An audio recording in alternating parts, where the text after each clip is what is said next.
Hello dear students, welcome again to the new video. Okay, the last video we were discussing about roots.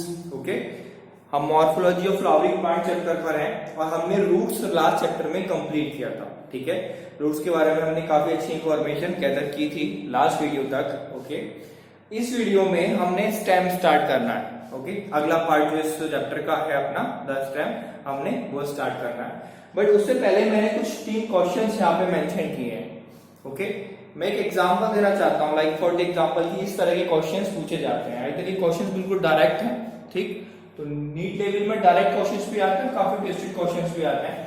तो मैं root से related मैंने 3 questions यहाँ पे mention किए हैं. पहले उनको हम एक बार देखते हैं. ठीक, लाइक पहला क्वेश्चन है, root grows in length, which region of the root is responsible for the growth. मैंने बताया था ऐसा कौन सा रीजन है, कौन सा जोन है. रीजन और जोन एक ही बात है. जो हमने लॉन्गिट्यूडनल डायग्राम रूट का स्टडी किया था उस पे आपने नजर दौड़ानी है, उसको अपने माइंड में रिवाइंड करना है. ठीक है, उसमें ये आंसर छुपा हुआ है कि कौन रूट की जो लेंथ होती है उसके लिए कौन सा जोन रेस्पॉन्सिबल होता है. आइदर रूट कैप और जोन और region of the meristematic and region of elongation और रीजन ऑफ मैच्योरेशन. ठीक है, 4 ऑप्शंस आपके पास हैं. सेकेंड क्वेश्चन पे आते हैं, root hairs are present in. बहुत ही इजी और डायरेक्ट क्वेश्चन है. ठीक है, रूट हेयर्स कौन से रीजन में, कौन से जोन्स में पाए जाते हैं. ठीक है, region of elongation first option, second one is the region is of maturation, third one is region of meristematic and last root cap. Okay, now third question is, this question is related to the modification of adventitious root with special features, जो मैंने last video में complete किए थे.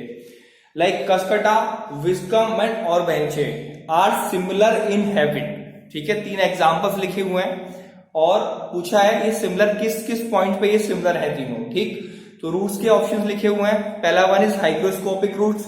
Okay, second one is assimilatory roots and third one is epiphyllous root and last one is haustorial roots. Okay, तो ये questions आपने try करने हैं. बहुत ही इजी और बहुत ही इजी क्वेश्चंस है, डायरेक्ट क्वेश्चंस है, बट एक बार आपने इनको देखना है and give me the answer in the comment. और कुछ अगर मिस्टेक है या कुछ आंसर चाहते हैं इनके तो मैं उनको कमेंट में आंसर्स दे दूंगा. ओके, चलिए इससे आगे हमने आज आगे चैप्टर को कंटिन्यू करना है और हम स्टेम पर आज फोकस करेंगे. ठीक है, स्टेम के बारे में हम थोड़ा सा पढ़ने जा रहे हैं. ठीक है, हमने रूट्स के बारे में पढ़ा. मैंने स्टार्टिंग की वीडियो में आपको बताया था root is the underground part, okay, of plant and और ऊपर का पार्ट जो होता है वो stem. Okay, shoot and root, 2 चीज मैंने आपको स्टार्टिंग की पहली वीडियोस में क्लियर की थी. ठीक है, तो अगर हम स्टेम की बात करें तो देखिए ये प्लांट का वो पार्ट है, वो असेंडिंग पार्ट, वो बढ़ता हुआ पार्ट है प्लांट का जो सारी चीजें बियर कर रहा है. Like it bears branches, it bears fruits, it bears flowers. ठीक है, मैं जरा कैमरा थोड़ा एडजस्ट करता हूं.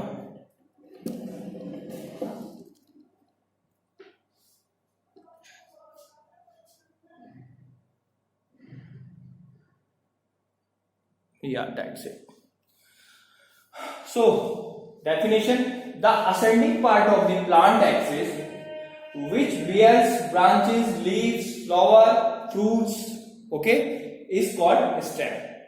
एक बढ़ता हुआ, आगे बढ़ता हुआ प्लांट का वो पार्ट, ठीक है, जो ब्रांचेस भी हैं, जिसके पास लीव्स भी हैं, फ्लावर्स और फ्रूट्स हैं, उसको हम स्टेम कहेंगे.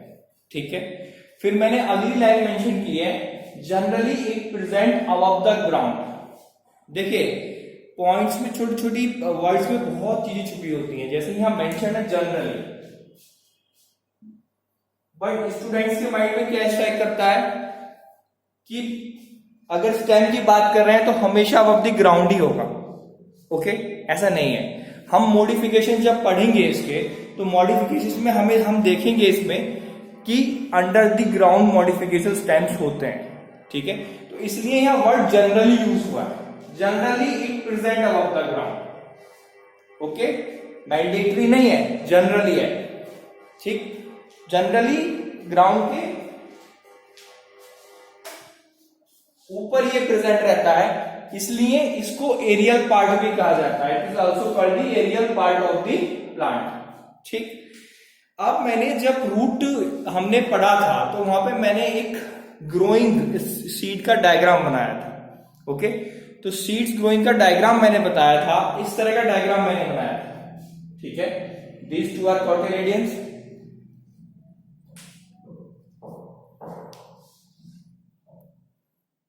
yeah, clear. These two are cotyledons. This one is the plumule, this is the radicle. मैंने चीजें दिखाई थी, हाइपोकोटाइल और एपिकोटाइल भी उस डायग्राम में दिखाए थे। लास्ट वीडियो आप एक बार रिवर्स करना देखना। ठीक है, अब मैंने बताया था कि रूट जो ग्रो होती है वो रेडिकल से ग्रो होता है। ठीक, इसके अपोजिट स्टेम जो ग्रो होगा it is grow from the प्ल्यूमूल। Okay, जो ऊपर का पार्ट है प्ल्यूमूल, वहां से ग्रो होगा स्टेम आपका। देखिए ये है क्या, ये डेवलपिंग एम्ब्रियो तो है। ठीक, इससे नया प्लांट पूरा ग्रो होने वाला है। ठीक, तो मैंने क्या लिखा, plumule of developing embryo in germinating seed give rise to stem. बहुत ही प्यारी डेफिनेशन। ठीक, तो ये एक सीड है जो ग्रो हो रहा है और एक एम्ब्रियो का डेवलपमेंट यहाँ पे स्टार्ट है। सो प्ल्यूमूल से जो है स्टेम्स की फॉर्मेशन होगी and radicles give rise to the roots. Okay, तो ये हमने समझा। ठीक, आगे और इसमें स्टेम में क्या चीज रहती है हमारी, like stem is look green in their young stage but slowly and gradually it's become woody and dark brown. Okay, जैसे ही प्लांट मैच्योर हो जाता है तो स्टेम जो होती है वो ग्रीन कलर से डार्क ब्राउन कलर में कन्वर्ट हो जाती है। ठीक है,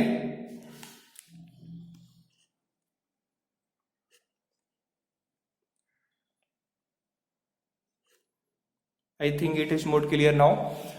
So ग्रीन कलर से यंग स्टेज में स्टेम ग्रीन कलर का होता है। ठीक है, उसके बाद वो वुडी स्टेम में कन्वर्ट हो जाता है। इसका बड़ा डिटेल एक्सप्लेनेशन आप एनाटॉमी वाले चैप्टर में पढ़ेंगे जब आप प्लांट के इसमें आगे स्टडी करेंगे इंटरनल स्ट्रक्चर के बारे में।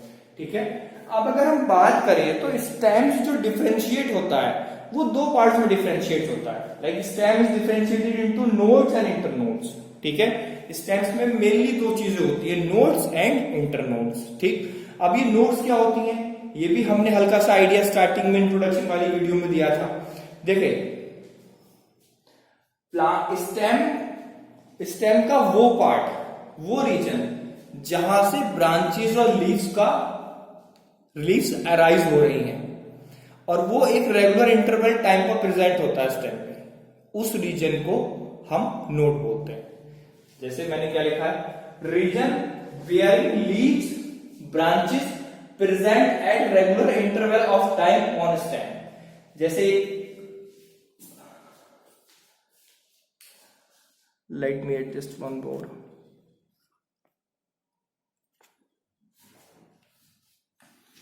जैसे आपने ये डायग्राम आपको दिख रहा है।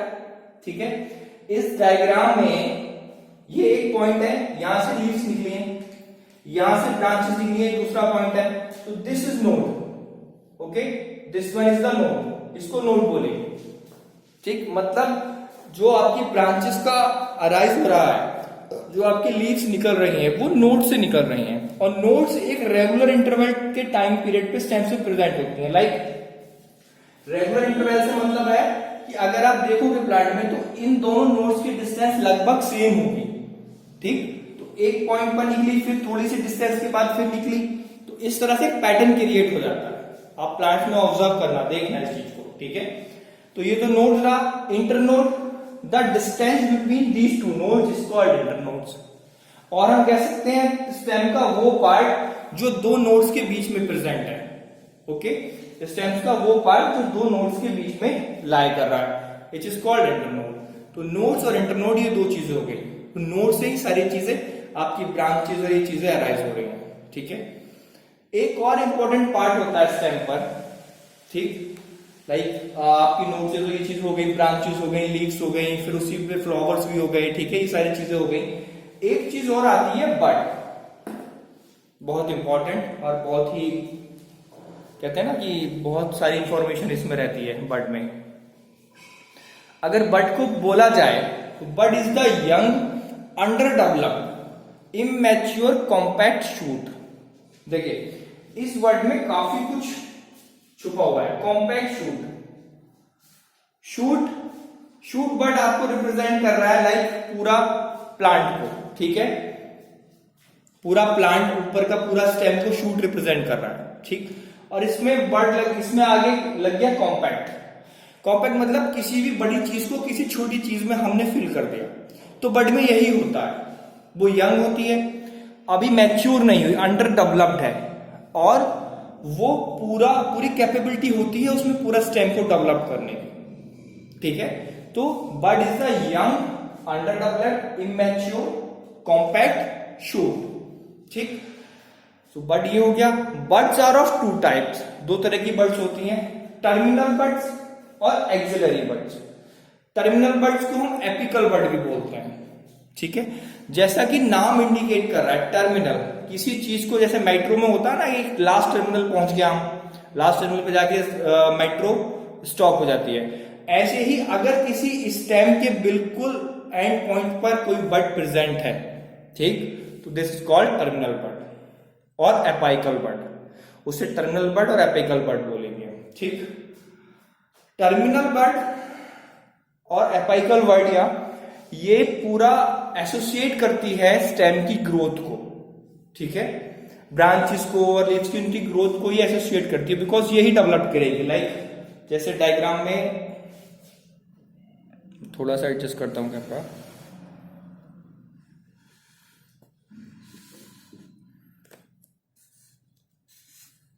ये मैंने नीचे एक डायग्राम बनाया है, इसमें आप ऊपर के पोर्शन पे देख रहे हो,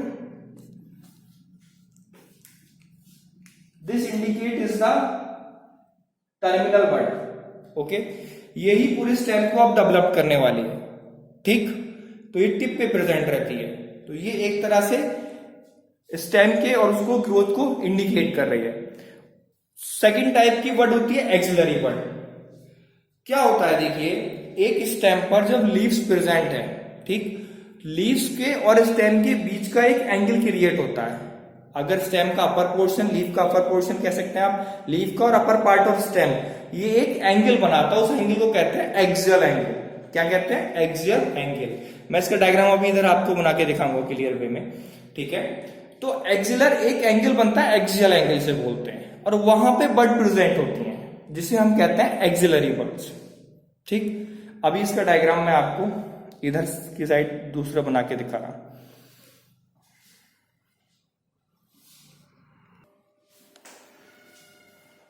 ये देखिए, ये डायग्राम मैंने स्टेम का बनाया है, जनरल रफ डायग्राम, ठीक है, पूरे प्लांट का डायग्राम बनाया है। ऐसा ही एक डायग्राम हमने स्टार्टिंग की वीडियो में बनाया था, ठीक है। Like this is the main stem, these are leaves, इसे हम नोड कह देंगे, this is the node, okay, and the distance between two nodes are internodes, this is internode, okay. ये मैंने एक तरह का फ्रूट्स बना के दिखाया है, and this is axillary bud, and this is terminal bud.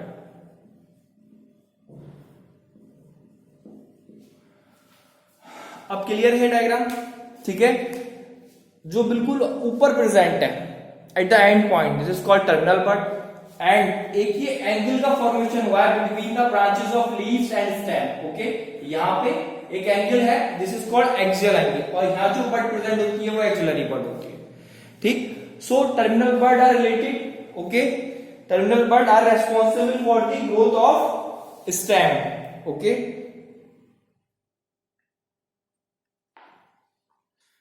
आप कह सकते हैं कि स्टेम की जो बर्ड है वो एक्कम्प्लिश होगी टर्मिनल बर्ड से, ठीक। एक्सिलरी बर्ड भी ब्रांचेस को ग्रोथ करेगी, दूसरी ब्रांचेस को डेवलप करेगी, और टर्मिनल बर्ड को हम एपिकल बर्ड भी बोलेंगे, ठीक है। ये मैंने यहां पे फ्लावर का स्ट्रक्चर बनाया है। चलिए वीडियो को थोड़ा कंटिन्यू करते हैं, ठीक। फंक्शंस और देखते हैं हम, what are the functions of this stem. अगर हम फंक्शंस की बात करें स्टेम की, तो पहला फंक्शन होता है, जैसे कि ये डायग्राम आप देख रहे हैं, स्टेम सपोर्ट करता है और बियर्स करता है किसको? फ्लावर्स को, ब्रांचेस को, फ्रूट्स को एंड लीव्स को। तो पहला फंक्शन तो ये हो गया, लाइक इट सपोर्ट, ओके, ये डायग्राम देखिए आप, इट सपोर्ट्स फ्लावर, ब्रांचेस, ये बियर करता है और सपोर्ट्स भी करता है, इट बियर्स एंड सपोर्ट्स।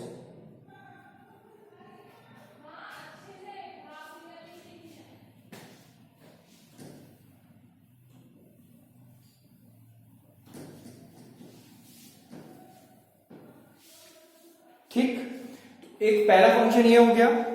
दूसरा फंक्शन हम क्या देखेंगे, देखिए स्टेम का जो इंपॉर्टेंट रोल होता है एक ये होता है कि यहां पे आपकी रूट्स प्रेजेंट होंगी, ठीक है, ये आपकी रूट्स होंगी। रूट्स क्या करेंगी, मिनरल्स और वाटर का एब्जॉर्प्शन करेंगी। अब उन वाटर और न्यूट्रिशंस को पूरी प्लांट में ट्रांसपोर्ट करना, लाइक लीव्स को, फ्लावर्स को, बर्ड्स को, सारे न्यूट्रिशंस को वहां तक पहुंचाने का काम आपका स्टेम करता है, ठीक है। तो very important, conduction of the water and minerals, water, minerals, nutritions from root to other parts of plants. Other parts में आपके लीव्स आ गई, ब्रांचेस आ गई, फ्रूट्स आ गए, ये सारी चीजें उसमें आ गई, ठीक। तो एक सेकंड फंक्शन स्टेम का ये हुआ। तीसरा फंक्शन जो और इंपॉर्टेंट है, लास्ट फंक्शन, ठीक है, तीसरा फंक्शन हमारा क्या होगा स्टेम का, देखिए फोटोसिंथेसिस कहां होती है, आपके लीव्स में होगी, ठीक है। अब लीव्स में फोटोसिंथेसिस हो रही है, फूड का फॉर्मेशन हो रहा है इन द लीव्स। अब लीव्स से फूड का फॉर्मेशन हो रहा है और फूड एनर्जी सारे प्लांट को चाहिए, प्लांट के हर ऑर्गन्स को चाहिए, हर प्लांट को, हर पार्ट को चाहिए। तो वही रिवर्स, मतलब जो फूड फॉर्मेशन हो रहा है लीव्स में, उसको पूरे प्लांट में डिस्ट्रीब्यूट करने का काम भी स्टेम कर रहा है। जैसे ही हमने इसका conduction of water and minerals की बात करी, ऐसे ही हम इस फॉर्म में कह सकते हैं, like the food manufactured in leaves is transport to the roots, fruits and organs of storage through the stem, ठीक है। जो फूड हमारा प्रोड्यूस हो रहा है लीव्स में, वो सारे प्लांट में ट्रांसलोकेट हो रहा है with the help of stem. तो ये तीन फंक्शंस मेन है स्टेम के, ठीक है। अगली वीडियो में हम मॉडिफिकेशंस ऑफ स्टेम्स पे जाएंगे, ठीक है। मैं समझता हूं आज की वीडियो काफी अच्छी समझ में आई होगी, okay. I hope all things are very clear. So please like the videos and for any doubts please comment, okay, thank you।